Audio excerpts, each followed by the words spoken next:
नमस्कार, मैं डॉक्टर शालिनी राकेश। ये क्या हो गया है मेरे भारत देश को?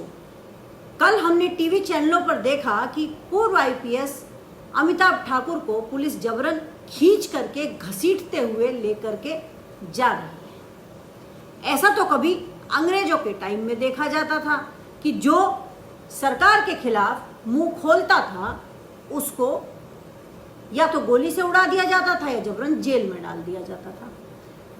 4.5 साल से योगी सरकार को अमिताभ ठाकुर नहीं दिखाई दिए, क्योंकि उस समय वो उन्हें ठाकुर दिखाई दे रहे थे। लेकिन जैसे ही अमिताभ ठाकुर ने ये कहा कि मैं योगी के सामने चुनाव लड़ूंगा, इतना कहते ही उनकी भी फाइल खोल दी गई और उनको जबरन घसीटते हुए पुलिस में लेकर के चले गए। अब सवाल यह उठता है कि हाँ, अगर हम यह मान लें कि आईपीएस अमिताभ ठाकुर जो हैं वो दोषी हैं, तो फिर दोषी तो वो डीएसपी देवेंद्र सिंह भी थे जो पुलवामा हमले में दोषी पाए गए थे और जिन्होंने ये कहा भी था कि ये एक बड़ा खेल है, इसके अंदर बड़े बड़े खिलाड़ी हैं, और उसमें तो 2 आतंकवादी भी साथ में पकड़े गए थे। उनको तो आपने ऐसे नहीं घसीटा था।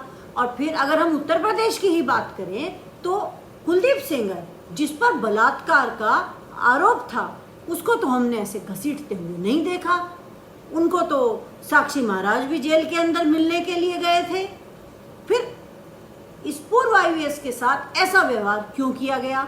क्योंकि ये योगी के खिलाफ चुनाव लड़ने की बोल रहा था। सीधा सा कारण इसका हमारी समझ में तो ये आया है। और अगर हम बालिका गृह के अंदर जो दोषी पाए गए थे, जो बालिकाओं का भी देह व्यापार कर रहे थे, उनको भी इस तरह से नहीं घसीटा गया।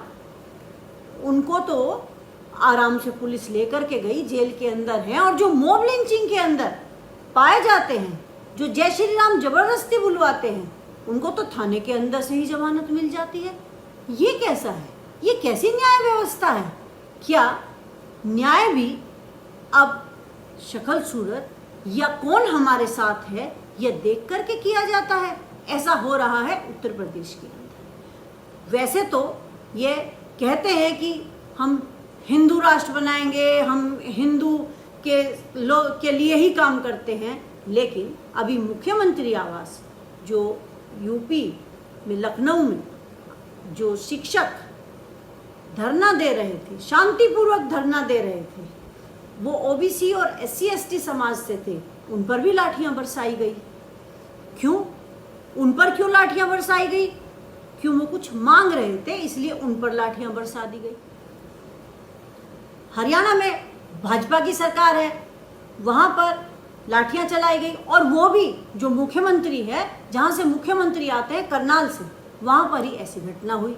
यहाँ पर अन्नदाता जो पिछले 9 महीने से अपनी मांगों को लेकर के जगह जगह बॉर्डर पर बैठा हुआ है, उसके साथ अन्याय हो रहा है। उसकी बातें तो मानी नहीं जा रही हैं। उसको कभी अफगानिस्तानी, कभी पाकिस्तानी, ना जाने क्या क्या क्या क्या नामों से उसको सुशोभित किया जा रहा है। और अगर अब उस पर लाठियां बरसाई जा रही हैं तो ये सरकार तो निर्दयी है ही, लेकिन इसके साथ साथ कभी हमारी भी है, क्योंकि धर्म के नशे में चूर होकर के हम लोगों ने वोट दिया था। और जब धर्म का नशा चढ़ कर के बोलता है तो सारे नशे उसके सामने छोटे रह जाते हैं। और धर्म का जो नशा होता है ना, वो दिनों दिन बढ़ता है। वो अफीम के नशे से भी ज़्यादा ताकतवर होता है। दिन प्रतिदिन वो बढ़ता चला जाता है। और करिए, हिंदू हिंदू हिंदू हिंदू करते रहिए, लाठियाँ खाते रहिए, अब आपकी सुनने वाला कोई भी नहीं है। कहने को तो यह सरकार यह कहती है कि किसानों की आय हम दोगुनी कर देंगे, लेकिन दोगुना इन्होंने क्या किया? डीजल और पेट्रोल। दोगुना इन्होंने क्या किया? लाठियां। जहां आप देखेंगे ये प्रशासन के हाथ से लोगों को पिटवाते रहते हैं, उन पर लाठियां बरसवाते रहते हैं। अभी भी समय है, जहां जहां पर चुनाव आने वाले हैं, इस भाजपा को सबक सिखाइए। और अगर आप दोबारा से धर्म के नशे में ही रहेंगे तो फिर आपका तो ईश्वर भी कुछ नहीं कर सकता है। लोकतंत्र बिल्कुल खत्म हो चुका है। अब तो अपनी जान के लाले हैं। कोई अगर विरोध में बोलने लगता है तो उससे बड़ा देशद्रोही आज भारत के अंदर कोई नहीं है।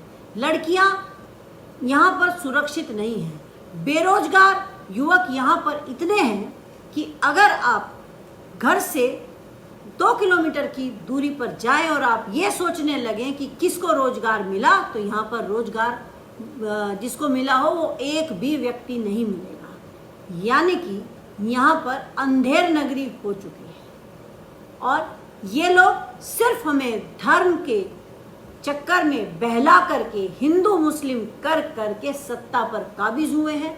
और ये ऐसा नहीं कि ये हिंदुओं के लिए अच्छा करते हैं, नहीं, ये हिंदू विरोधी हैं, ये मुस्लिम विरोधी हैं, ये सिर्फ पूंजीवादियों के साथी हैं, ये सिर्फ पूंजीवादी लोगों को ही पसंद करते हैं। जिन किसानों पर लाठियां चलाई गई वो हिंदू थे, जो शिक्षक मुख्यमंत्री आवास के बाहर जिन पर पिटाई की गई, लाठियां बरसाई गई, वो ओबीसी और SC ST समाज से थे, वो हिंदू थे। दूसरा, अमिताभ ठाकुर वो हिंदू हैं। इसके मायने ये होते हैं कि ये हिंदू विरोधी हैं, ये मुस्लिम विरोधी तो हैं ही, ये हिंदू विरोधी भी हैं। ये सिर्फ स्वयं से प्यार करते हैं, सत्ता से प्यार करते हैं, इन्हें देश की जनता से जरा भी लेना देना नहीं है। लेकिन अगर ये जनता इनको सबक नहीं सिखाएगी तो आगे आने वाले समय में, अभी तो आपको 5-5 किलो सड़ा हुआ अनाज देकर के बहलाया जा रहा है, आगे आने वाले समय में सभी के हाथ में कटोरा होगा, आपको वो अनाज भी मिलने वाला नहीं है। ये लोग सिर्फ हमें लड़वाना चाहते हैं और इससे ज़्यादा कुछ भी नहीं चाहते। अगर कभी दाम बढ़ाने की बात आए तो ये इतनी कंजूसी करते हैं कि 5 रुपये गन्ने पर इन्होंने बढ़ाए हैं। और नाम, अभी तक तो ये सिर्फ शहरों के नाम बदला करते थे, अब तो इन्होंने MSP का नाम बदल करके FRP कर दिया है। FRP बेचारा किसान क्या समझेगा? अगर इसकी फुल फॉर्म हम पढ़े लिखे लोगों से पूछने लगे तो आधे से ज़्यादा लोगों को तो ये भी नहीं पता होगा। इसकी फुल फॉर्म है फेयर रेम्यूनरेटिव प्राइस। जिसको बोलने में ही जबान टेढ़ी हो जाती है उसे बेचारा किसान क्या बोल पाएगा। और उस FRP जो ये लेकर के आए हैं उसमें भी जो 5 रुपये हैं वो भी मिलने वाले नहीं हैं, वो सिर्फ नाम के लिए है, आपके हाथ में कुछ नहीं आने वाला है। ये जो भी कुछ करते हैं वो अपने दोस्तों के लिए करते हैं। आपने हिमाचल में जो सेब वाले हैं उनको तो रोते हुए देख ही लिया होगा कि उनकी जो कीमत थी वो पिछले साल से 16 रुपये कम कर दी गई है। यानी कि निजीकरण के फायदे हैं। निजीकरण के फायदे इतने होते हैं कि जो रेल है वहाँ पर रेलवे प्लेटफॉर्म टिकट पहले 2 रुपये का मिलता था और अब वो 23 रुपये का मिलता है। तो इसमें फ़ायदा किसका है? पूंजीपति दोस्तों का। और पूंजीपति भी सिर्फ 10 ही लोग हैं, हम जनता से इनका कोई लेना देना नहीं है। और इनको ये भी दिमाग में नहीं आ रहा है कि आप जो है इन पूंजीपतियों की वोट से प्रधानमंत्री या मुख्यमंत्री नहीं बने हैं या सांसद या विधायक नहीं बने हैं। वोट तो आपको इस गरीब जनता ने दी थी। गरीबों की वोट से चुन करके आते हैं और सोचते हैं हमेशा अमीरों के बारे में। तो ऐसे जो अमीरों के दोस्त हैं उनको सबक सिखाना चाहिए। जब हम इनको सबक सिखाएंगे तभी हम लोग चैन से जी पाएंगे। बड़ा डंका पीटते हैं कि उत्तर प्रदेश के अंदर तो कानून व्यवस्था बड़ी अच्छी हो गई है, अब तो यहाँ पर गुंडागर्दी है ही नहीं। अरे भाई, जो मुख्यमंत्री जिसके ऊपर खुद ही 70 केस थे उसने अपने आप को पाक साफ कर लिया, अपने पर से केस हटा लिए, तो क्या इसका मतलब ये हो गया कि वो बिल्कुल ठीक है? वो जो गुंडे घूमते थे उनके ऊपर से जितने केस हैं वो सारे हटा दिए गए हैं, अब वो शरीफ आदमी बन करके घूम रहे हैं। अगर ऐसा ना होता तो क्या ट्रेनें लूटती? क्या महिलाओं की इज्जत लूटती? क्या लखीमपुर खीरी के अंदर एक जो लेडी है उसकी साड़ी खींच ली जाती? नहीं। क्या हाथरस के अंदर दलित बेटी के साथ इस तरह का अन्याय होता जैसा हुआ? ये लोग किसी के नहीं हैं, ये सिर्फ अपने हैं। ये सिर्फ जनता को लूटने के लिए आए हैं। भ्रष्टाचारी जनता पार्टी है। भारतीय जनता पार्टी लुटेरी हो चुकी है, जनता को लूट लूट करके खा रही है। इससे छुटकारा चाहते हो तो आगे आने वाले जो 5 राज्यों में चुनाव आ रहे हैं उनके अंदर इस भाजपा का सुपड़ा साफ कर दो, तभी तो ये पता चलेगा कि इन्होंने किसान की नहीं सुनी, इन्होंने बेरोजगार की नहीं सुनी, इन्होंने महिलाओं की नहीं सुनी।